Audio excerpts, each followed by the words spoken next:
बिस्मिल्लाहिर्रहमानिर्रहीम। अस्सलाम वालेकुम स्टूडेंट्स, क्या हाल है? क्या कर रहे हैं? सबक याद कर रहे हैं या नहीं?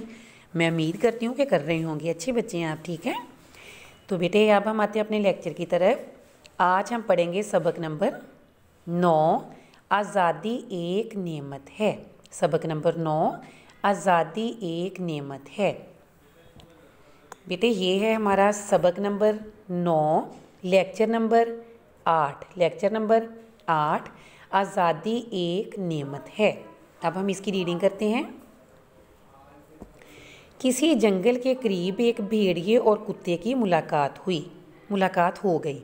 भेड़िए ने कुत्ते से कहा, दोस्त तुम तो बहुत मोटे ताज़ी हो, मालूम होता है खाने पीने को खूब मिलता है। कुत्ते ने दुबले पतले भेड़ियों को हकारत से देखते हुए कहा, बेटे दुबला पतला किसको कहते हैं? कमज़ोर।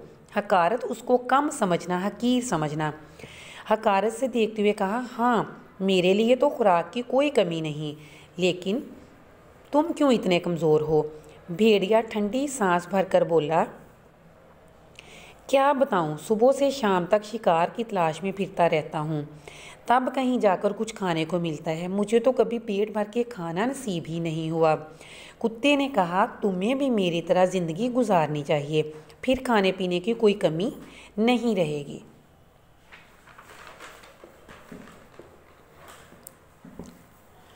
भेड़िए ने पूछा, तुम कैसे ज़िंदगी गुजारते हो? कुत्ते ने जवाब दिया, मैं अपने मालिक के घर की रखवाली करता हूँ। बेटा रखवाली करना, देखभाल करना, उसको देखना। मैं किसी चोर उचक्के को घर के पास भटकने नहीं देता, इसलिए मालिक मुझसे बहुत खुश है। बड़ी उम्दा खुराक मुझे खाने को देता है। भेड़िए ने ललचाकर कहा, मुझे तुम्हारी तरह का कोई काम नहीं मिल सकता?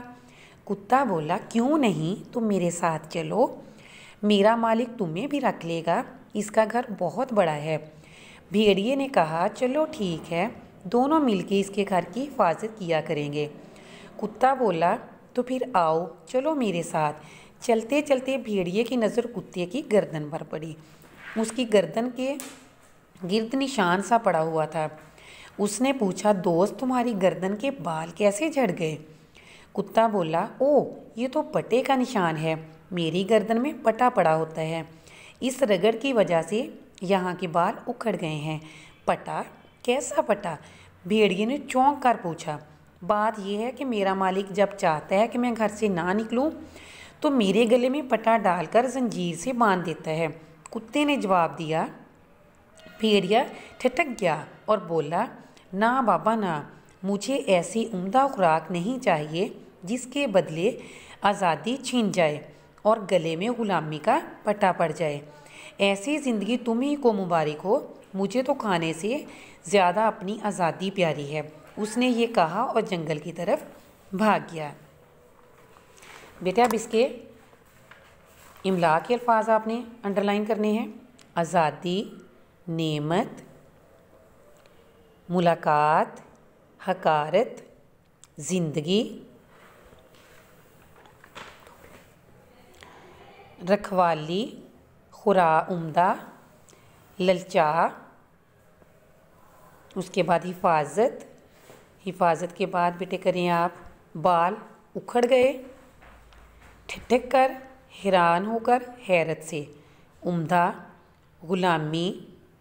बेटे ये आपके इमला के अल्फाज थे। आगे आपकी मश्क में जो सवाल जवाब हैं और अल्फाज जुमले बेटे ये सिलेबस पर दिए गए हैं, ये आपने वहाँ से याद करने हैं।